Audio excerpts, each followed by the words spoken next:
Hello সবাইকে, আজকের ভিডিওটা জল সিঙ্গারা দিয়ে স্টার্ট করলাম। আচ্ছা, আমরা তো জল সিঙ্গারা বলি, তোমরা কে কী নামে এটাকে চেনো আমাকে অবশ্যই কমেন্ট করবে। তো এটা হলো কালকে বর ডিউটি থেকে আসার সময় নিয়ে এসেছিলো, মালিক নাকি দিয়ে এসেছিলো, ব্যাগে রেখেছিল। তো সেটা আমাদের রুমে ছিল, পোকা পোকা ঘুরছিল, সেটা আমি কিচেনে রেখে দিলাম। তো এখানে সকালে উঠে দেখলাম বড় দুটো গেঞ্জি আছে, তো আমারও জামাগুলো ধোয়া হয়নি, তো রেখে দিয়ে আসলাম ওখানে। তারপর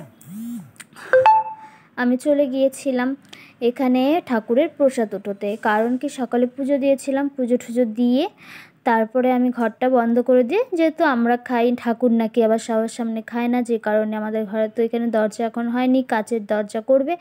তো আপাতত এখানে পর্দা দিয়ে দিয়েছিলাম। তো পর্দাটা সরিয়ে চলে গেলাম প্রসাদ উঠোতে। আর ওদিকে কিন্তু আমি ভাত বসিয়ে রেখে চলে এসেছি। ভাতটা ওদিকে ধুতেও তো একটু টাইম লাগে, তাই না? তো ততক্ষণে ঠাকুর খেয়ে নিচ্ছিল। তো তারপরে আমি এখানে প্রসাদটা উঠিয়ে নিলাম। তারপরে যেহেতু একা একা থাকি, যে কারণে সবগুলো লাইট জ্বালিয়ে দিচ্ছিলাম, অন্ধকার, ফোটাফাটি কিছু নেই বাড়িটাতে, যে কারণে আমার ভয় ভয় লাগে। তারপরে এখানে লেবু দেখতে পাচ্ছ, লেবুটা দিব মাথাতে। মাথায় এত খুশকি হয়েছে না, উফ, আর কি বলবো, চুল এত পড়ছে। কমেন্ট করো তো কার কার এরকম হচ্ছে। আমাকে তো ভাবছিলাম যে সিজনের কারণে, বাট সিজনের কারণে নয়, এটা এত খুশকি হয়েছে বলার বাইরে। তো এখানে টাকা নিয়ে চলে গেলাম, বড়দিকে খেয়ে ঠেয়ে চলে গেছে সকালবেলা ডিউটিতে। আর এখানে আমি টাকা নিয়ে চলে গেলাম মাংস আনতে, দেবো একটু, কি খাবো। তারপর বর ডিম খেতে চায় না, কি করব, ডিমের ঝোল খাবে না, ডিমের কারি খাবে না, অমলেট করে আর খেতে ভালো লাগছে না। তো ভাবলাম যে দুটো লোকই আজকে আসেনি, ওখানে যে আমাদের লেবার আছে ওরা আসেনি, যে দুজন খায় ওরা আজকে আসেনি। তো ভাবলাম দুটো লোক, তো এখানে 200 টাকার মাংস নিয়ে নিই। তারপর ভাইটা চলে এসেছিলো নিচে, দেখলাম ও চলে এসছে। তো এখানে আমি সেট করে রেখেছিলাম ক্যামেরা, তো ও দেখি ও চলে এসছে নিচ থেকে, ডাকার সঙ্গে সঙ্গে চলে এসছে। তারপরে ও চলে গেল, তারপর ও আমাকে মাংস এনে দিল। তারপরে আদাও ছিল না, সেদিন আদা আনতে দিয়েছিলাম, অল্প অল্প আদা আনি। আমার শাশুড়ি আবার কি একবারে একটু একটু জিনিস কখনও আনে না, আর যাওয়ার সময় আমি দেখিও নি যে আদা এইসব নেই, তো যে কারণে মা এনে দেয়নি। তারপর এখানে আমি ব্রেড খেয়ে নিচ্ছিলাম, ব্রেড না, এটাকে বলে ডোনাট। তো এখানে ডোনাট ছিল, ভাবলাম সকাল থেকে কি খাবো, ওটা একটা খেয়ে নিই। সকালবেলা খালি পেটে খেলে না গ্যাস হয়ে যায়, যে কারণে আমি এসব জিনিস একটু কম খাই। তারপর এখানে কি করব, তারপর তোমাদের সাথে আর শ্যুট করে দেখানো হয়নি পুরোটা। তো এখানে আমি চিকেন বসিয়ে দিয়েছিলাম, আর দুজন বলেছিলাম, বাট দুজন না, ভাইটা মাংস যেদিনই এনে দেয় আমি ওকেও খাইয়ে দিই, মানে ওকেও ডেকে নিই যে খাওয়ার জন্য। তারপর এখানে ওই যে মাথায় শ্যাম্পু দেবো বলেছিলাম, মানে সরি, ওখানে আমি বলেছিলাম যে লেবু দিব, যে কারণে আমি শ্যাম্পু দিয়ে দিয়েছিলাম। আর যে কাপড়গুলো ছিল সেগুলো আমি ধুয়ে নিলাম। তারপর চিকেনও ওইদিকে হয়ে গেছে, তো সেটাও একটু তোমাদের দেখিয়ে দিলাম। তারপর টাইম হয়ে গেছে কালুদের খাবার, তো সেখানে আমি কালুদের খাবারটা দিয়ে দিচ্ছিলাম।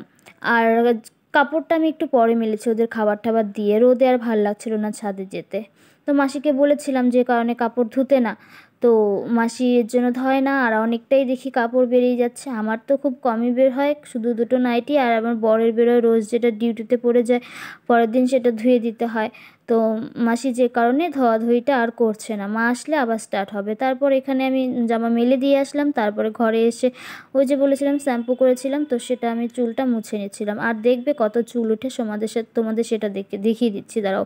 তো এখানে আমি ভিজে চুলের মধ্যেই সিরামটা একটু ইউজ করি, কারণ আমি শুকনো চুলে সিরামটা একটু দিই না, কারণ কি চুল ফেটে যায়, যে কারণে। তো এখানে আমি চুলটা দেখে দিচ্ছি, দেখবে কতটা চুল, মানে কি বলবো, মানে আঁচড়াচ্ছি। এখনই একটু বেশি উঠবে, মানে পরে উঠবে না, বাট দেখো যে শ্যাম্পু দেওয়ার পরে যে কতটা চুল উঠেছে। এখানে কিন্তু এরকম না যে আমার চুলের জমাট বেঁধে থাকে, সেরকম কিছুই না, তবুও মানে এত খুশকি হয়েছে না, যে কারণে হয়তো গোড়াটা একদম নরম হয়ে গেছে, চুল টানলেই পড়ে যাচ্ছে, এরকম একটা বিষয়। তো তোমরা আমাকে একটু বলে দিও তো মাথাতে কি দেওয়া উচিত, যে কারণে চুল ঠুল পড়বে না। আমি তো খুশকির জন্য আজকে লেবু ব্যবহার করেছিলাম, লেবু দিলে খুশকি চলে যায়। তো তারপরে আমি তেল ঠেল সব দিয়ে দিলাম। তো তারপরে এখানে ভাইটা এসেছিলো, ওকে খাইয়ে দিয়েছি। আর পরে আমি ড্রেস চেঞ্জ করেছিলাম, কিন্তু যেহেতু আমি কাপড় ধুয়েছি, স্নান করেছি, তো এখানে ভিজে গিয়েছিল, যে কারণে। তারপর আর কি কাজ, তারপর আর কিছু কাজ না। তারপর এখানে বসেছিলাম, সামনের মধ্যে বর এসেছিলো, তারপর খাওয়া দাওয়া করে নিয়েছিলাম।